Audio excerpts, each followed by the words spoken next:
আজকে বানিয়েছি স্কোয়াশের একটা নাগা স্যুপ।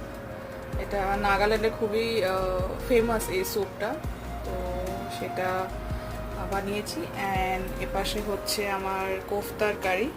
তো কোফতাগুলো বানিয়ে ভেজে এখানে রেখে দিয়েছি। তো এগুলো জাস্ট একটা একটা করে ছাড়বো।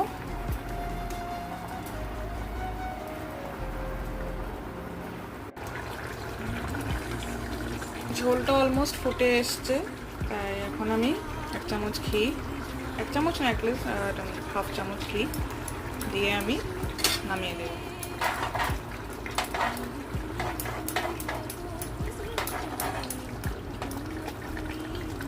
ঝোলটা আমি এতটুকুই রাখবো, এর বেশি আমি টানাবো না।